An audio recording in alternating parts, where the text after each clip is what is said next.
There are three especially cool things in life. Love, who doesn't like love? Robots, they are pretty sick. And death, yeah. And thankfully, Netflix has pulled through with a show that has all three. That's right, we're talking about love, death, and robots.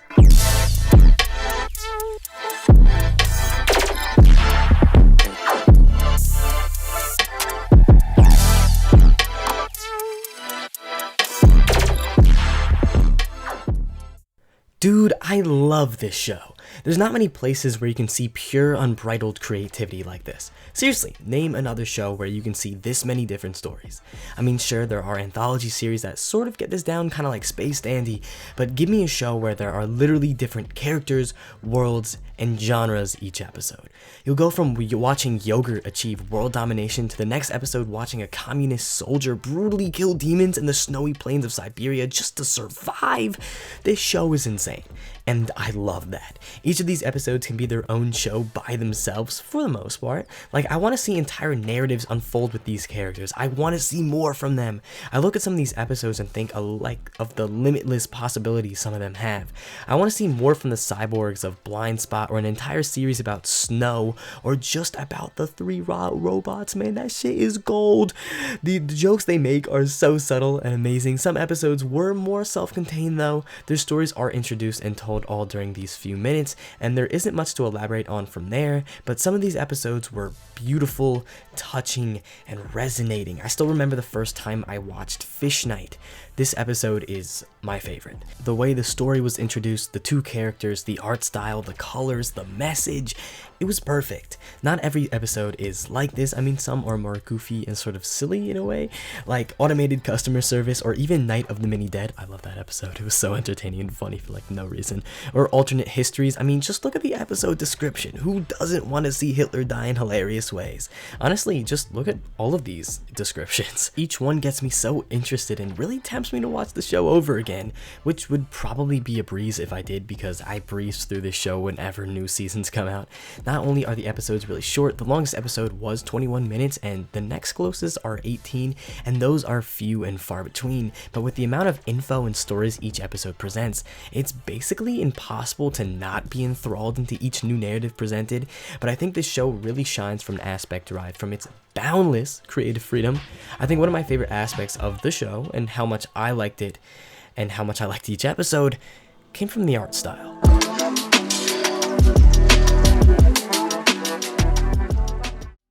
The art style in this show is, well, it's different. Each episode, it's different, but some of these episodes look so good, man. The colors they use, the art styles they lean into, the creativity oozing from them. Oh my gosh. Not all the episodes look this crazy though. Some, I will say, look a little weird and kind of bad. It could definitely be taken that way, but you sort of get used to them, and in a way, you sort of appreciate them as well for not only standing out in their own way, but elevating the really artistic and abstract episodes as well. Plus, it wasn't that bad looking.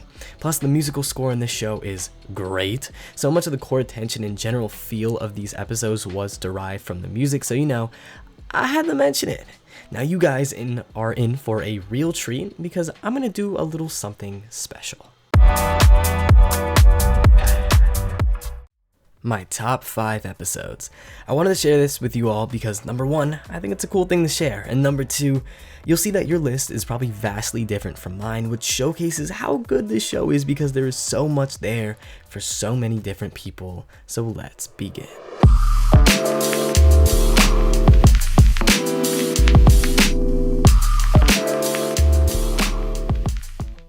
This was actually the episode that got me to watch Love, Death, and Robots.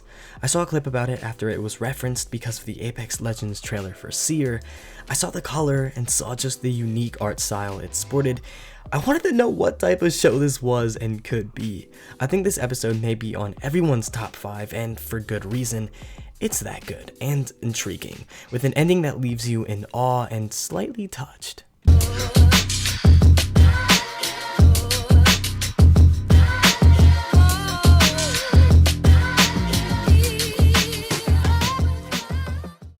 Number 4, Beyond the IKEA Rift. If Zima Blue was the episode to get me to start this show, then Beyond the IKEA Rift was the episode to get me into the show. The first episode for me was alright, but I wasn't sold. It wasn't until the sci-fi and futuristic world of this episode that I was truly enthralled. It embodied what I liked, sci-fi and all, with a story that is bound to shock you.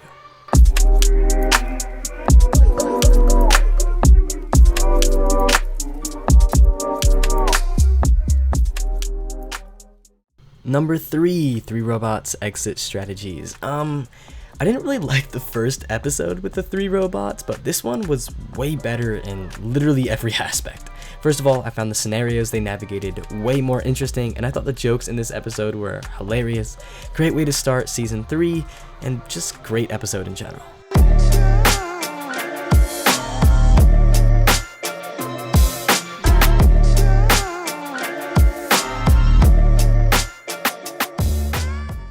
Number 2, Snow in the Desert.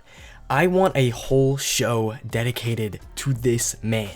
This episode was so sick. It reminded me a lot of Star Wars and the whole bounty hunter and space thing, and it definitely has love, death, and robots, so don't worry. Overall, this episode was great, and I really wanted to see more from this story.